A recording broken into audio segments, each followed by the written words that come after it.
Hi, everyone. Welcome back to our core inclusion series.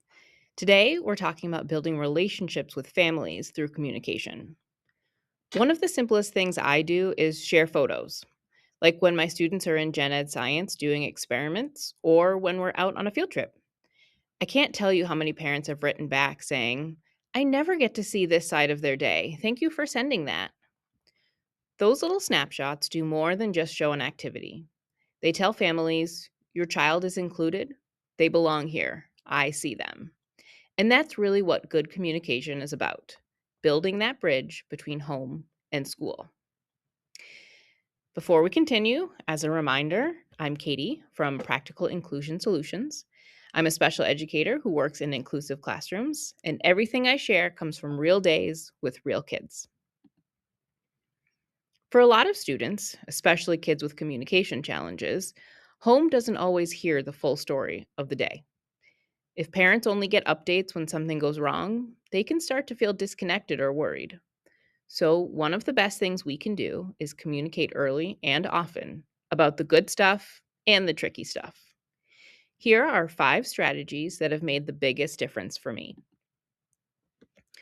I love starting the year with a simple family survey. It sends the message, I want to know your child beyond the report card. You can ask about interests, learning styles, allergies, worries, what motivates them, whatever helps you see the whole kid. And for returning families, even a quick anything new this year check in can be so helpful. That tiny step tells families they're valued partners, not just signatures on a form. Communication is a kind of 2-lane road. We need individual messages, quick positives, check ins, a phone call now and then, because those build real trust. But we also need class-wide communication so families know what's happening without emailing you every day. A simple weekly newsletter about what you're learning, upcoming projects, or books you're reading can answer a lot of questions before they're even asked. Be mindful of tone.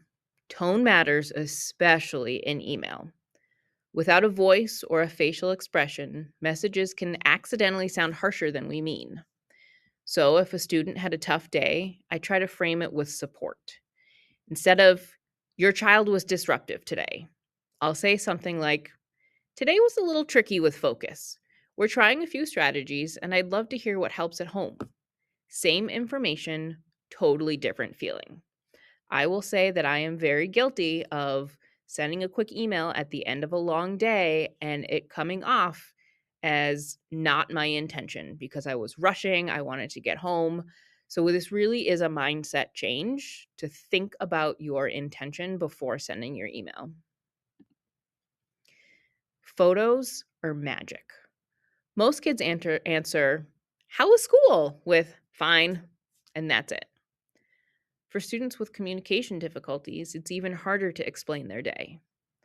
Whether it's a picture from a messy science experiment or a smiling face on a field trip bus, those images help families picture their child's day in a way words just can't. Even 1 or 2 photos a week through a newsletter or app can make families feel connected instead of guessing. Family involvement doesn't have to mean volunteering in the classroom. Some parents can't come in, and that's okay.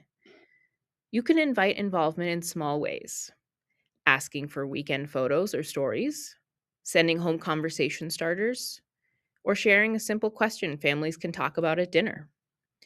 When families can participate in ways that fit their lives, the partnership feels real instead of stressful. For my students with communication struggles, I send home a weekend news form on Fridays and ask the parents to help students fill it out on Sunday night. Then, on Monday, we have conversation topics that we can expand on and refer to for the whole week and beyond.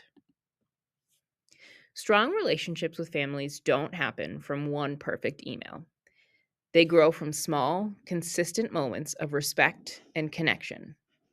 If you want more support, check out our free resources and let us know if you'd like to see conversation starters and scripts. And I'd love to hear from you. What's one communication strategy that's worked in your classroom? Drop it in the comments so we can learn from each other. Thanks for watching.